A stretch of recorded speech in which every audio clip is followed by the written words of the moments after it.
Alrighty. I think I've got everything rolling here. It's Friday. Welcome back to the man cave. It's been another entertaining week around here. I'm dry at least, though. We haven't had any more rain, no more flooding. Uh, so that's always a good sign. One thing I wanted to tell you guys, I didn't make an announcement about this, but last night I did a live stream over on the Atlanta Grill Company Facebook page. Talked about Thanksgiving cooking. If any of you wanted to catch that, it's still there. And tonight, uh, I'm gonna open up another. I'm gonna have another glass of this. I just picked this bottle up last week. I went out looking for something new, and I was really looking for some additional stuff from Elijah Craig, and I didn't find what I wanted. So I picked up this single barrel Four Roses. It's not bad. It's pretty good. It's a little different than most of the stuff I've been dealing with so far. It's slightly rye forward, so it's not a typical bourbon. Well, I won't say that it is a typical bourbon. It's more of a typical light rye. It's not a full rye, but it's pretty good. And I picked myself up some of these Glencairn glasses so I don't look like an idiot drinking out of my Jack Daniels glass all the time, because I don't have all this stuff. This stuff's all still new to me. I'm learning it as I go, and these glasses are really nice. And this Four Roses has a really beautiful smell, beautiful aroma. And I came to know Four Roses a really long time ago, back before I was really even interested in bourbon and whiskey. Back in about 2012, this is before I met the Kamado Joe people, before I was tied up with Kamado Joe. Uh, these guys actually found me on Facebook or on YouTube, on my Man Cave Meals YouTube page, and they sent me some of their bourbons, and they wanted me to do a recipe or two using their bourbons. And at the time, I was just actually I had already uh, gotten with Kamado Joe. I was already doing some Kamado Joe stuff, but I wasn't doing Kamado Joe stuff exclusively. And uh, they sent me some bourbon to do some recipes with, and I never got around to doing the recipes. And what I did was I sent that bourbon to Greg Mervich out in California that does the Ballistic Barbecue channel, and he did the videos, because at the time I was in this transition to be an exclusive with Kamado Joe, and I wasn't going to be able to do the bourbon. And Greg graciously picked that up for me, and the Four Roses people probably got a better deal out of that, because Greg over there, he's way better at this than I am. Uh, but I don't even remember what he did with it now. I'd have to go back and look it up.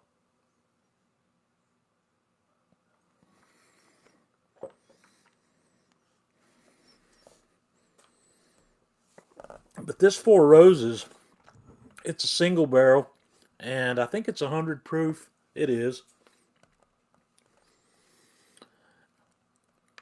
Yep, it's 100 proof. Uh, the single barrel stuff, I'm learning all this as I go. These bottles are not blended. Everything that's in this bottle came from a single barrel. Whenever you see small batch or blended, it means that they've taken all of the barrels and combined them together and bottled from the combined mixture. But the single barrel all comes from a hand chosen barrel. In this particular brand, they've got some information written on the label here. I don't know if that's written or printed. It's made to look like it's handwritten anyway, but it tells you the warehouse number and the barrel number that this particular bottle came from. And single barrels are typically slightly higher they're slightly higher in alcohol. They're not diluted quite as much. This is not barrel proof. It's still brought down to 100 proof from whatever it is. If this was barrel proof, it would be somewhere between 120 and 130 proof probably, because that's typically what they come out at. They're typically pretty strong, but they're also typically really smooth. I've got one bottle of Jack Daniel's barrel proof over here that I'm going to get into at some point. I'm saving that one until I've developed my palate for bourbon and whiskey a little bit more. I'm still learning how to taste this and the procedure, and really how to enjoy all of the flavor possibilities that this has. So if you're having a drink with me tonight, let me know in the comments what you're having. If it's beer or bourbon or whiskey or whatever, I'm always interested to see what everybody else is having. And I've got a long way to go. I'm formerly a beer snob. I have a good bit of knowledge about beer.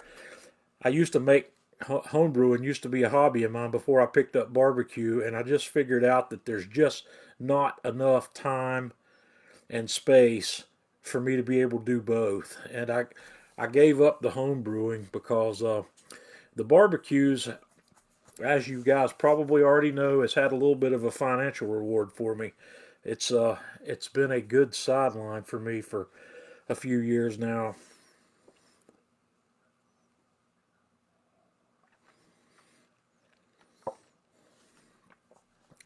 Yeah, I see these names. Randy Snyder's having a Woodford Reserve. That's one I haven't tried yet. It's not made its way here. I'm trying to be careful. I'm not going to go out here and spend a fortune on stuff. I'm trying to keep it simple. And I really shouldn't have bought this Four Roses. I should have stuck with either the Jack Daniels or the Elijah Craig, because I'm trying to take this slowly and learn how to taste it before I start getting into the really finer stuff. And I like the Jack Daniels.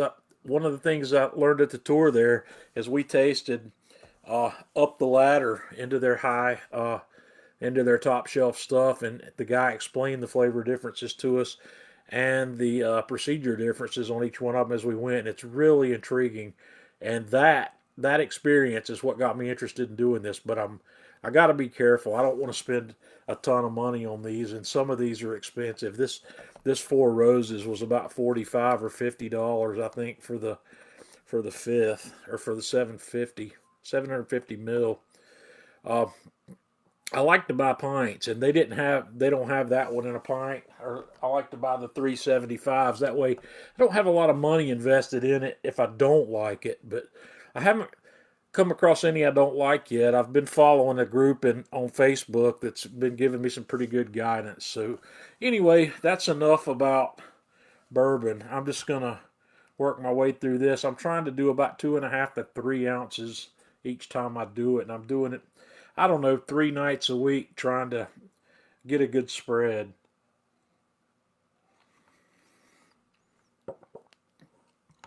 This week's cooking here at the Man Cave, I got lazy this week and I didn't do all the things I wanted to do. I don't know what came over me, but it was a lazy spell. That's all I can say. I got my mashed potatoes done that I wanted to do for a side, and I've posted that video. I do mashed potatoes two ways, and this video that I did was one of the two ways, and I don't really know which way I like best. These mashed potatoes that I made for this video, I use the Yukon Gold potatoes. I either use Yukon Gold or Russets, one or the other, because they work best for mashed potatoes. But I peeled them and I cubed them and I boiled them until they were soft. Then I ran them through my potato ricer, and I made a liquid flavor bomb to go in that, which is I melted some butter, put a little bit of heavy cream in it, and I steeped some garlic and some sage and some thyme in that, and put a little bit of salt in it as well, and let that steep.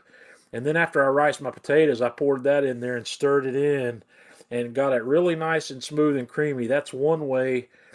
One way I like to do it. And the other way I like to do it is just to bake my potatoes whole.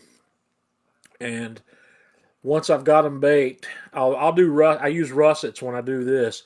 I'll scoop them out like I'm going to make twice baked potatoes. I'll just scoop all the flesh out of the skin into a mixing bowl, and then I will add other things to it. I will add butter or a compound butter. I might add sour cream. I might add cheese. I might add bacon, and I will use, in that case, I'll use typically whole milk or half and half to bring it to a consistency I like. But when I do potatoes that way, it's because I want a really firm, thick mashed potato. I want it where I could make a sculpture out of it. I want it to stand up on the plate. I like them both. I like my baked potatoes, or I like my mashed potatoes both ways. And but for the video, I just did that. I might do a video in the near future on twice baked potatoes and do something different. I'd like to up my game on twice baked potatoes a little bit because my wife loves twice baked potatoes. She'll eat. I could make those once a week and never wear her out on that. So I got the potatoes done. I might do another potatoes dish before the end of the year. I'm thinking about doing potatoes au gratin again because that's one of my other favorite ways to do potatoes. But I got my pumpkin pie done today. I got a little behind. I didn't get the video made until today, and I haven't got it edited yet, but I'm going to get it edited either tonight or in the morning and get it online tomorrow because I think this pumpkin pie is going to be a fairly important video for me this year. I have my own pumpkin pie recipe that I use for the filling, and I was doing a little research at work one night last week or the week before in my downtime, looking at some new ways to do stuff with pumpkin pie because I really like my pumpkin pie filling. But I've been using store-bought like Pillsbury or Pepperidge Farm pie crust and just forming those out in the pie pan, par baking that a little bit, and that's just bland to me.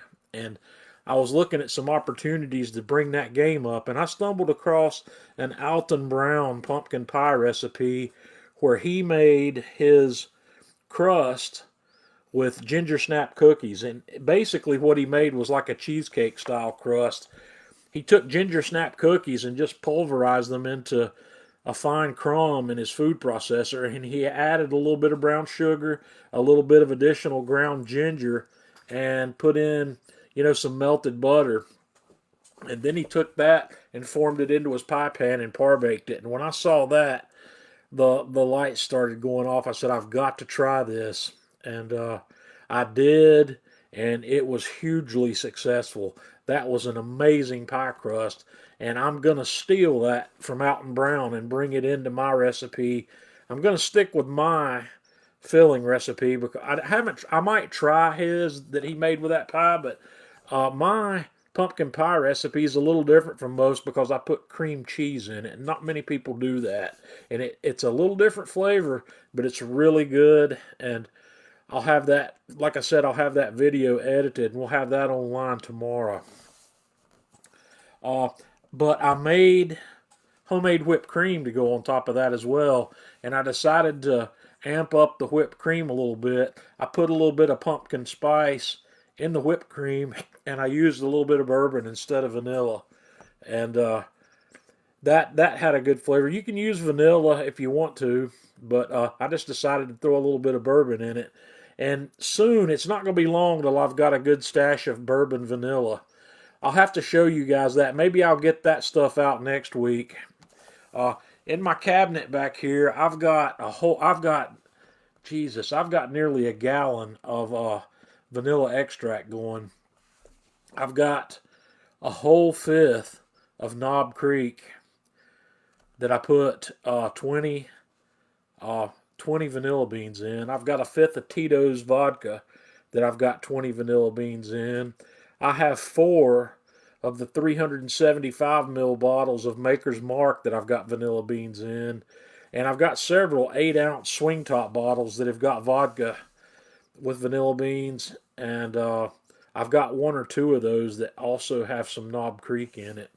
But I'm making my own vanilla extract. Some of that vanilla extract is going out at Christmas. I'm giving some specific people some of that for Christmas this year. And but I'm going to have a lot left over. I'm planning to keep the fifth of Knob Creek and the fifth of Tito's for myself, and that's going to be enough vanilla to last me for a long time. But bourbon vanilla is amazing. It's great to cook with, and every couple of days I pull those bottles out and flip them over and turn them back up just to agitate it, because it takes 6 to 8 months for that stuff to mature enough to use.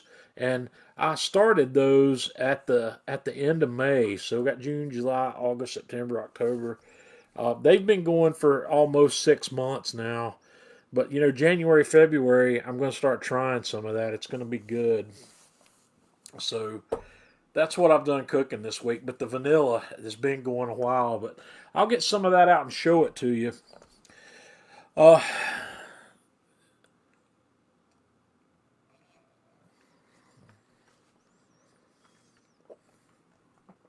The let's see here. Where's my list?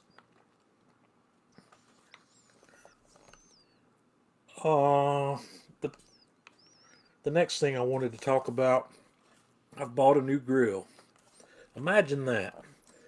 Why would I do something like that? I don't have room for it, but this one's different. This just came out this week, or in the recent weeks here. Some of you have seen my PK360. That is a fabulous charcoal grill. And for the last, I don't know, 6 or 8 months, the folks at PK have been teasing a new portable grill called the PKGO. It's a small, portable grill that's in their same line. It's cast aluminum, and they've made cast iron grates to go in it. That's the only part I don't like. I really wish it had stainless steel grates instead of cast iron, but I'm different in that aspect. I prefer stainless steel grates, but I'll have to make it a point to take better care of these grates and not let them rust. But I've been using, for portable grills, I had a grill called the Weber Go Anywhere, which is Weber's small rectangular portable charcoal grill. It's a fantastic grill. I liked it so well, or my father-in-law liked it so well, that he wanted one, so we bought him one. And something happened to his. I don't remember what happened to it, but to keep him going, I gave him mine, and I haven't replaced it yet. And I kept meaning to replace it, and I just never bothered to order another one. And then I got ready to do it, and then I saw this PKGO conversation happening on Facebook, and some pictures leaked out, and I said, man, that's going to be a really nice grill. So it's out now. Atlanta Grill Company got their first shipment of the PKGO, I think, this week. I think they just got it this week. So I ordered one yesterday. I bought it, and it'll be here tomorrow, hopefully. And when it gets here, I'm going to do a video. You know how I like to do my walk-around demos to show you the grill. But this grill, it's a capsule style grill, just like the regular. It looks like a smaller version of the PK360, really. The lid opens up and it comes back, but this thing has a optional kit that I got with it. It's called the flip kit, and you've got the bottom half of the capsule with its grill grate that you can cook on while the lid's up, but you can take the lid off, flip it upside down, set it in a little carrier that they've provided with it, and there's an additional charcoal grate and an additional grill where you can turn that PKGO into 2 hibachi style grills and have 2 hibachis going, or 2 hot grilling surfaces going at one time with that small portable grill. and it's really intrigued me. Uh, when I first saw it, it looked like the main charcoal grate was a two-piece grate, which I thought was going to be good because then I could have some meat on one side and I could be managing charcoal on the other, and I could do some longer cooks on it. But what actually came to production, it looks like, is a single-piece grate, which would make it a little harder to maintain charcoal for a longer cook if you wanted to. But I'm going to experiment with it and see if I can do some longer cooks with it just for fun. I know I don't need it to be able to do that, but you know how I am. I like to test. I like to see what I can get out of everything. But I bought this grill.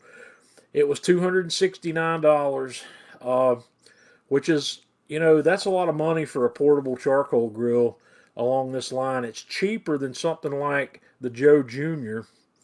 Not a whole lot cheaper than the Joe Jr., but it's a lot more portable than the Joe Jr. Even though the Joe Jr. is small, it's still 65 pounds, and this PKGO is a lot more portable than that, and it's got a lot of cool features. And I'm not going to talk about all the features it's got because I just want to show them to you. Hopefully, next week I'll be able to put together walk around a demo of that grill and show you what all the features of that grill are, and see what you think about it. You know, I know this is not the right kind of grill for everybody, but it is something that I'll use. My wife and I like to road trip, and this is going to be a grill that I'm going to throw in the back of my car with a bag of Kingsford, and I'll have a picnic lunch that I can take. We can stop somewhere along the way, even if it's at something like an interstate rest stop, fire up a grill, cook, and eat. And this will be a perfect grill for that, and I'm looking forward to showing it to you. So we'll see that coming up before too terribly long. Uh, I got two questions for y'all.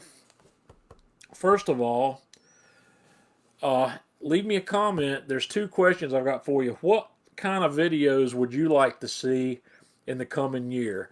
I know some of you are familiar with a lot of things I've done. Some of you aren't as familiar with everything I've done. But if there's something you'd like to learn how to cook on the grill and have a video, leave me a comment here and let me know what that is. And if I've already done it, I might come back and I'll link you to the video where I did it. And for the rest of the stuff, I'm going to make a list of stuff that you guys want to see that I can get going in the coming year. And also, you know, Christmas is not that far away. If you've got a Christmas wish list that includes any grilling accessories or grills, let me know what you're looking for. What kind of things are you interested in seeing under your Christmas tree when it comes to grilling? Paul says he wants to see pastrami, which I've done pastrami a couple of times, so there's a lot of good content on that. Jason says smoked mac and cheese. I've done that quite a few times as well. Those are both fun things to do. I've done pastrami at several levels. I've done pastrami with brisket. I've done it with chuck roast. I turned a chuck into pastrami, and I've also cured beef ribs and turned beef ribs into pastrami on a stick. That was really good. There's a lot of ways to do that. What else are you guys looking at? I don't have a lot of people here with us tonight. I'm seeing about 15 people here, so we don't have as big a crowd as we had last week. But if you've got something, picanha. I have done picanha as well. This is the problem I'm running into. I'm looking for new ideas. I've got some ideas of some unique things that I haven't done, but I'm looking for some additional ones. Sharon says she'll like anything. We'll get some stuff going. I've got several things I want to do that involve more of a technique than what we're actually cooking. Seafood, yes, Randy, I agree. I don't do enough seafood, and I want to do a lot more. Gravlax is something I'm going to do in short order. I'd like to get that done in January, which is cured salmon, and it's cold smoked salmon that'll be really good. Uh, I don't do as much seafood around here is because my wife won't eat it, and if I cook it, it's a lot of it's going to go to waste because seafood's something I believe needs to be eaten right away. It's not something that saves and reheats very well. Tandoori chicken. Sharon says tandoori chicken. I'll look into that. That's something. That's one I don't know a whole lot about. Scallops are definitely some that's good. I noticed that my local Costco, or it's not so local, it's an hour away. They've got one of their seafood road shows coming up. You know what? It might be going on this coming week. I'm gonna have to get down there because I will go get some big scallops, and we'll get some scallops going. And I'm going to get some shrimp also because I'm going to do a shrimp scampi on the grill. That'll be really good. I'm going to do it on the PK360 though because I'm going to do it like I'm cooking on a stovetop. I'm going to set up probably a 3-zone cooking setup on the PK360 and do shrimp scampi. Brant says smash burgers, and yeah, I'm going to do another smash burger video, but one of the things I would like to do there is I'd like to do that as a live stream with y'all. I would like to get that set up and do a live stream of smash burgers because they go pretty quickly, and watching how that's done is real easy. So we'll give that a shot. Smash burgers is another good one. I haven't done smash burgers in a while.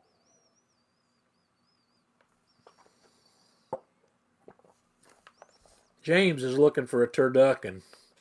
Well,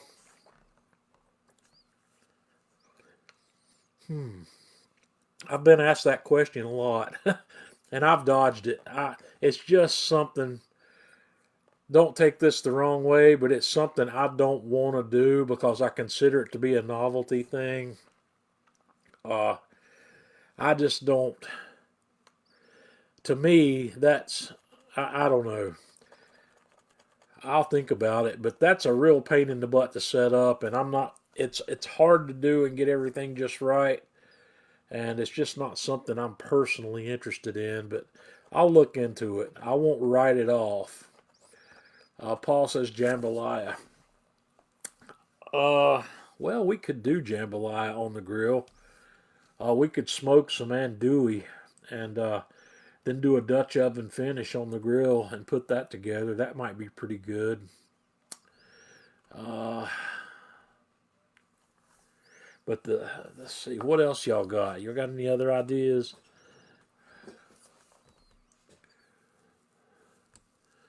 So Randy finishes seafood with the Cosmos Q rib glaze. Kebabs, Sharon, are definitely coming. Uh, I am sitting on a kebab recipe that somebody asked me to do a long time ago, and I bought the stuff to do it, and I feel absolutely guilty that I haven't done it yet, but it's coming, and that also might be a really good thing to do on this new PKGO, setting it up and doing kebabs on the small hibachi style grill. In fact, I was thinking about that when I bought the PKGO because I ordered a new set of skewers.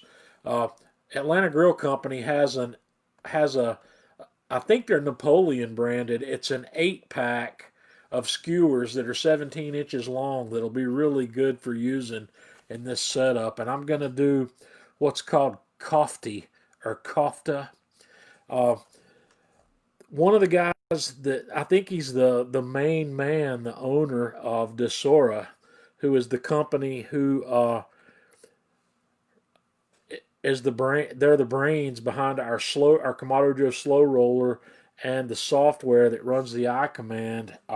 He's from Lebanon, and he was telling me about kofta or kofti, and he showed me a recipe that I should try, and I had to mail order some of the ingredients, and I still have all that. So yeah, I'm gonna get back on that, and we'll do that, and we'll serve those in a we'll make some really interesting Middle Eastern kebabs. I think that's a good idea. That is on my radar. So Carla says paella. Paella is something else that scares me, and I need to try that. I've seen it done on the grill a lot. I don't own a paella pan. I need to get one. Or I could just do paella in one of my larger. Oh, I can do paella in that 14-inch Smithy iron pan that I have. That'd be a perfect paella pan. So yeah, we'll get a paella going. I can do that on the classic. But before I try to do a video on that, I'm gonna have to do it. Uh, I don't often do a video on something that I've never done before, simply because I don't want to make myself look like an idiot if something goes wrong or I don't do something properly. So paella, I'll put that on the list. Sourdough bread, I've done.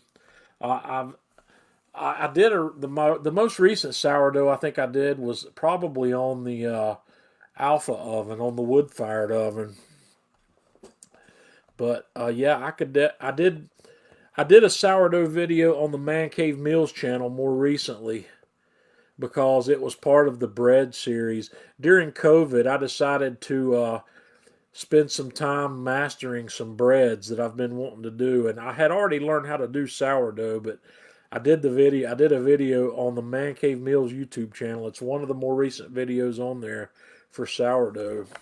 I keep my sourdough starter going. It lives in my refrigerator, and when I'm not using it, I take it out once a week and feed it and just put it right back in the fridge. So, bloopers video. Yeah, Brent, I've been asked for that as well. I don't, this is going to sound strange, and don't take this the wrong way either, but I don't have a lot of bloopers. It's really amazing. Out of all the stuff that I cut that's not making it to the production video, it's not because there's a blooper. My bloopers are things that I misspeak, that I say something incorrectly, and I have to go back and shoot another click to correctly say what I meant to say, or I don't ever seem to have anything funny happening because if I did, I'd save that stuff. I just don't have any. None of my bloopers are entertaining. I don't know why. That's interesting. The bloopers reel would be a fun video. I'll have to think. I'll have to pay closer attention to that and see if I have anything going. But like I said, I probably don't have many bloopers because when I do something on video, it's not the first time I've done it. I've been through it usually quite a few times before I decide to make a video out of it.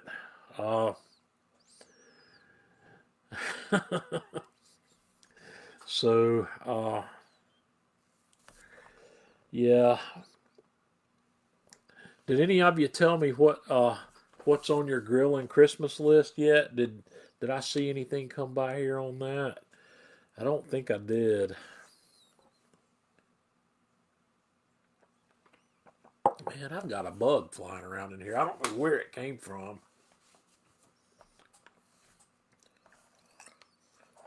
It's kind of annoying me though. So, well, I've done double smoked ham already. Also, y'all are gonna have to get more creative. I've done, I've done, I've done nearly. Since I started doing this, I've done nearly 500 videos. There's a lot of videos out there, and there's a lot of redundant videos out there, but I've done a lot. And I do still have the UDS Tom, but I'm not going to get it out for video.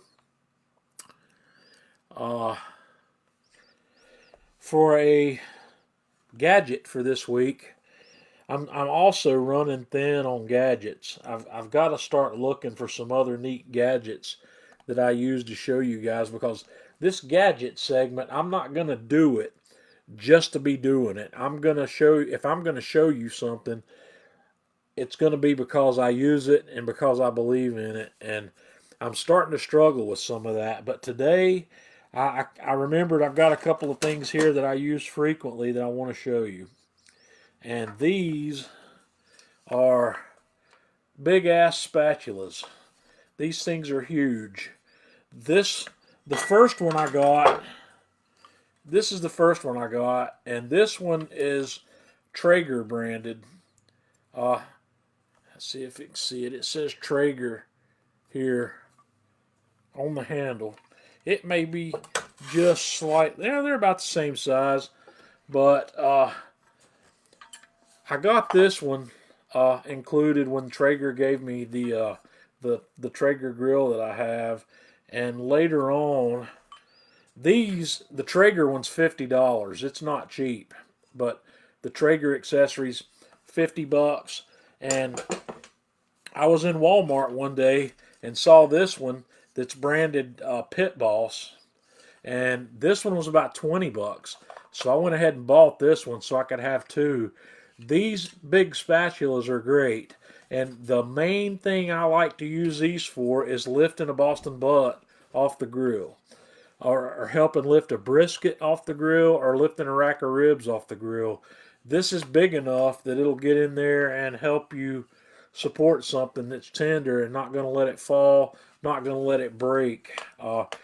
These are something I use frequently, and it's something I haven't showed you before. And a lot of times, this doesn't make it into my video because when I'm shooting a video, when I tell you I'm going to take this off and wrap it in foil, I don't actually show you that I'm taking it off and wrapping it in foil because I just think that's boring video. But these I use to do that with, and these are great to have. These can be used for a lot of things. They can be used for turning big things.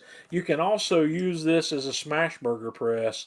You can put your burger under it and smash it. This is big enough to make a smash burger. And I really think this is a great thing to have. And like I said, this Pit Boss one that I have came from Walmart. If you look in the grilling accessories at Walmart, or you may even be able to find this on Amazon.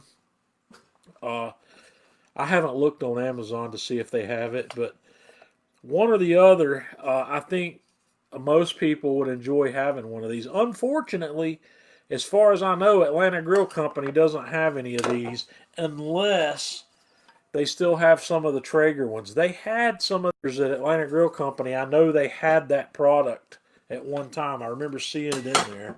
So, I'm looking forward to getting back down and visiting Atlanta Grill Company sometime. I'm really hoping, if things go my way this coming week, I might, I'm not going to promise it, but I might try to ride down there Friday next week and visit those guys. I haven't been down there in a while. You know, COVID's keeping me at home, it's keeping everybody at home, and the COVID numbers are continuing to climb, or they're starting to climb at a fairly alarming rate right now. I work at a hospital. For those of you that don't know that, on my real job, I'm an X-ray tech, and I work at a hospital, and I work on the weekends. And for the last, I don't know, 6 weeks or so, our numbers have been climbing at the hospital. We've got more and more and more inpatients at the hospital that have COVID. My hospital is I think there's 280 beds at my hospital, and the last week we had 45 COVID positive patients at the hospital last week. And I'm not sure how, that was up from the previous week by about 13 patients. I think it was 32 the week before, but it's coming up. And yeah, it's pretty serious. I'm really hoping some of these vaccines roll out soon, and hope everybody can get taken care of. And my mom, I felt kind of weird yesterday. We were planning Thanksgiving at my mom's, and my mom, I've been fussing at my mom, not really fussing, but I've been trying to make it important to tell her that she needs to stay home. She needs to not socialize as much as she likes to socialize. My mom is 75, but she's more active than I am. She gets out. She's got a huge friend circle, and they go out and do things. They go do lunch, and I'm trying to get her to slow down on that. But it's important. My mom called me yesterday and said that she had decided that we're going to postpone Thanksgiving, and that made me happy to hear that from her. We weren't going to have a big crowd, but we were probably going to have 10 people, and that's more than I was comfortable with also. So I want all you guys to be safe and be careful as well over the holidays, especially. I'm expecting the first week of December, between the Thanksgiving gatherings that'll be going on and the Black Friday madness. I think the following week and the following 2 weeks of that, we're going to see some huge increases in this problem. So I want everybody to stay safe. So uh, John Anshoots. I found a video you were going to try smoker bricks, but I can't find the video. How they work? They work really well. Smoker bricks are compressed wood for smoke. They're really nice. They do produce smoke for a pretty good while, and I've still got some of those around here. I haven't used all of what I bought. When I bought smoker bricks, I bought 2 bags of every flavor, and I bought the medium-sized ones. They come in 3 different sizes.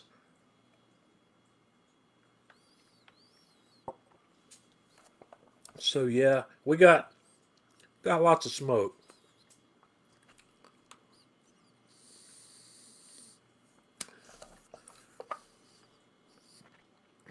Yeah, Sharon says her mom says it's not worth it either. It is tough. My mom's birthday was in April, and one of the things my mom wanted to do was go to this really fancy steakhouse we have in town because it's under new ownership and it's supposedly a lot better, and go out to eat. And this was after this was right when right after the restaurants were shutting down.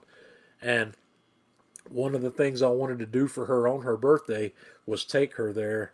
Uh, my wife and I were going to take her there, and we gave her a rain check on that. We haven't been able to do it yet, and my wife and I are staying out of restaurants also. The last time I sat down in a restaurant was on my birthday back in March. My mom took me and my wife out for dinner, and this was in early March, and it was like the following week most of the restaurants here just basically shut down to indoor service. So, all right.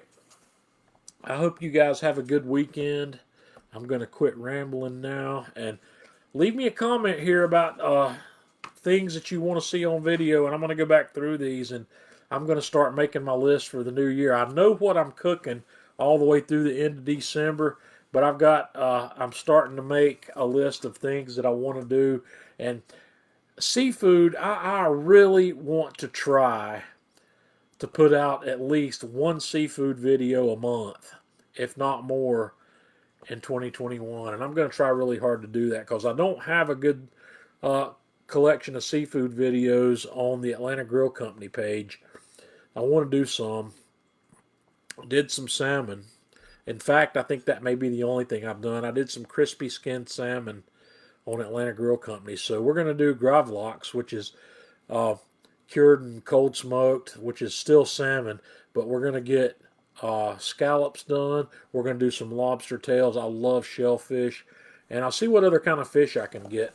Uh, I can get there's a place not far from me where I can get some really good fish, but there's a place that I'm going to mail order some fish from. It's called Fulton County Fish Market, and I think it's up in New York somewhere. I want to get an octopus. I really, really want to cook an octopus. So look for that. And if I can find a decent buy on some a Chilean sea bass, I'd like to do that again as well because that's one of my favorite things. Uh, So we'll see what happens. I appreciate you guys hanging out with me. And until next week, it's John Setzler with Man Cave Meals.